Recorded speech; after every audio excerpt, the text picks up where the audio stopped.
to show why what's going on in the SSPX is the most normal thing in the world. It would be almost surprising if it wasn't that.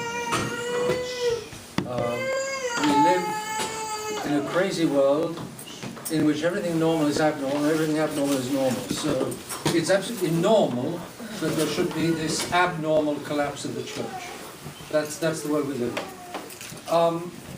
You may wonder why in a conference for family we should nevertheless be talking about these big questions, but I'm sure you very well realize that the society as a whole, the church as a whole, bears directly upon the family. And man is a social animal. He's not just a familial animal. There is the individual.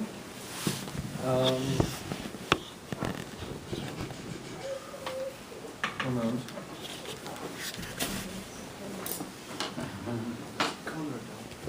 Yes, I was. Yes, okay. She gives another 3. Yeah, that's correct.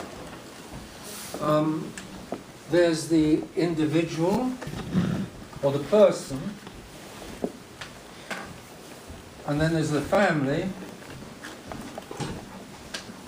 and then there's the society. And the person normally comes into existence through a family, and if they don't come into existence through a family, they nevertheless come into existence through man and woman.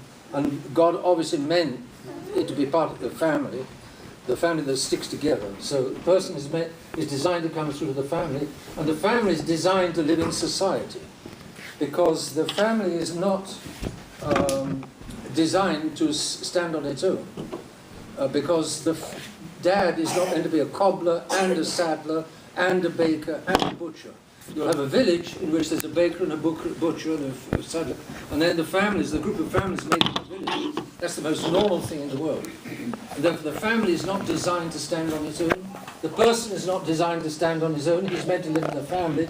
The drama of a huge number of persons today is that this individualism means they're living on their own, and they're meant to be living in a family. And it's tragic. Apparently at Christmas, the number of suicides increases. Does anybody know that? Yes. The number of suicides increases because at Christmas, all of these individuals living on their own realize that they haven't got family. And it hurts them most when at the feast of the family, which is Father Christmas. So the person is not meant to live on his own. People are not meant to be living on their own, like so many people today are. They're meant to be living in a family. And that's great, thank you. And you can say that the 3-decker family is better in itself, better than the 2-decker family. In other words, something about grandpa and grandma living with mum and dad and the children is more normal than just mum and dad and the children. And yet mum and dad and the children is today the norm, and then of course it's not even the norm today. It's ceasing to be the norm today. Because the state takes the children, or the parents don't want any children. The whole thing is coming apart. And all of the influences that make the modern world are tearing the family apart. So the family is meant to be part of society for the reasons given. So what you've got today, that the society, the person and the family are meant to form part of a society. And it's actually the society which, believe it or not, is in a way the most important. Because the society has a huge effect upon the family and upon the person. The 3 are stacked like that, and there's influences going from 1 to 2, 1 to 3, 2 to 3, 3 to 2, 3 to 1, 2 to 1. There are all kinds. It's a constant interplay. Today, the liberalism has made the person much too individual, much too isolated, and today the state is there's nothing in between the state, the society, and the person. The family is being wiped out.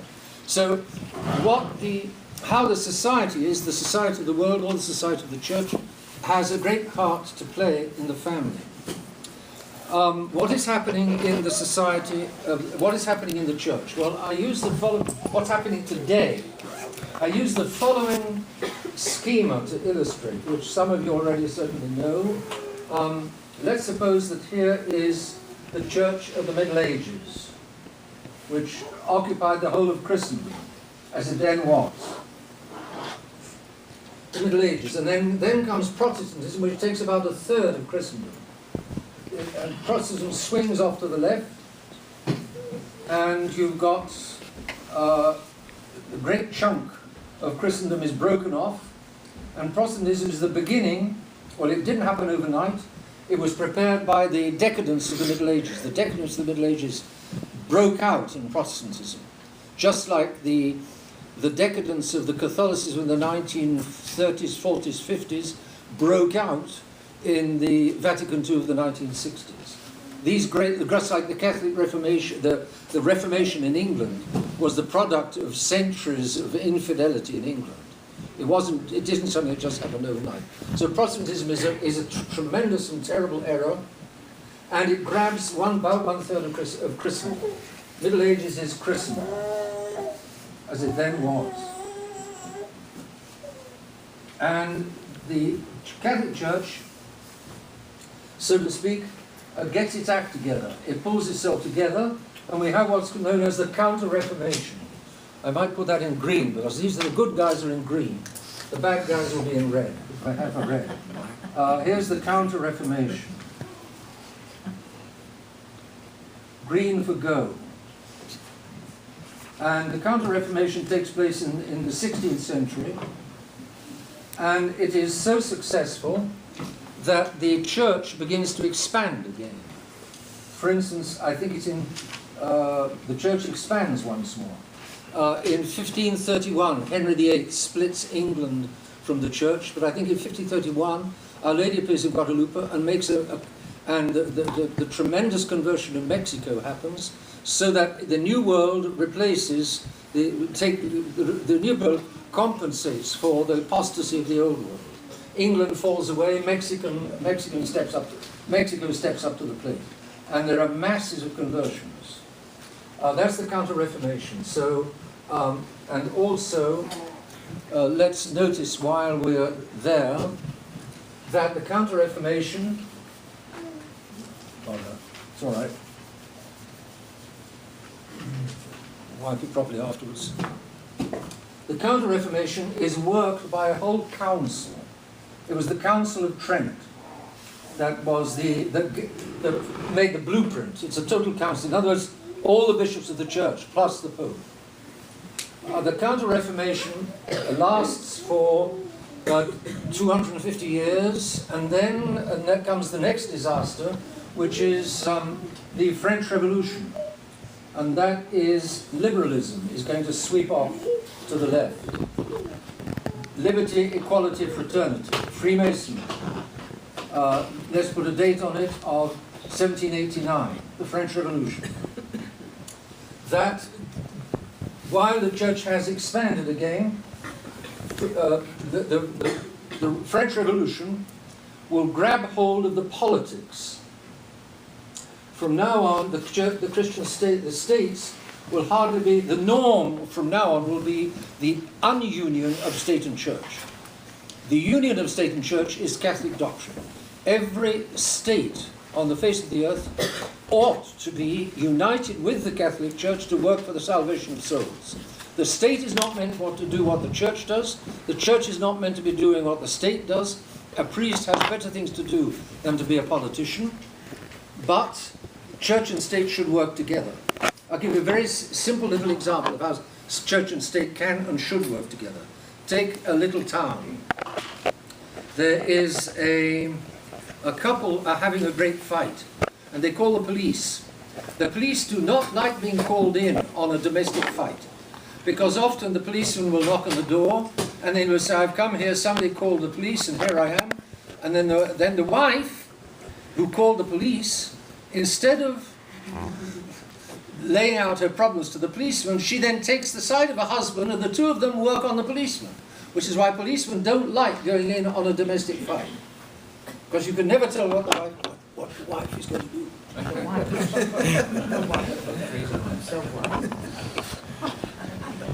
They take the side of their husbands, which is good. But anyway, but in others, and the policeman will say he should bring up the local priest, and he will say, "Look, Father, there's this trouble down at that house. Could you possibly give them a call or go and visit?" Because the two of them won't bash the priest. They'll because the policeman is a man of force and violence. They will use violence on the policeman, but they won't use violence on the priest because it's not. Therefore, the policeman will wisely call the priest because it's his business to look after a domestic problem. Or he's much better equipped to deal with a domestic problem, On the other hand, let's assume that the priest has some unruly element in his church on Sunday who's interrupting the sermon. It's not the priest's business to go down there and smash it. It's not quite fitting. On the other hand, if he calls the local police on the cell phone, "Officer, could you come round and see this?" And the policeman comes there like a bruiser, and whoom, the person's removed. In other words, let the policeman do his work, the state. Let the church do its work, the priest. And the policeman and the priest can very well work together. And I'm sure I'm sure that's often how it has been, how it was, how it should be. Because each one doing what he does best, like American Airlines. And therefore, the union of church and state is the most normal and natural thing with the true church, not union of the church, not union of the state and a false church. Union of the state and the Catholic Church, which is the only true church. Therefore, the union of church and state. But with the French Revolution, it becomes normal for the state and the church, who should be working together, to be separated. And it's not good for the state, and it's not good for the church. The state thinks it's thrown off God, and it's much easier for the state to misbehave, and the church loses all the power of society to work on the family, to protect and work on the family and the person.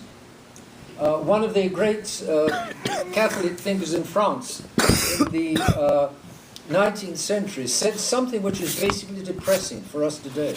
He said, the church, more or less, he said it in much more careful language and much more thoughtful language, but more or less, that if the church is not united with the state, its priests are pouring water into the sand.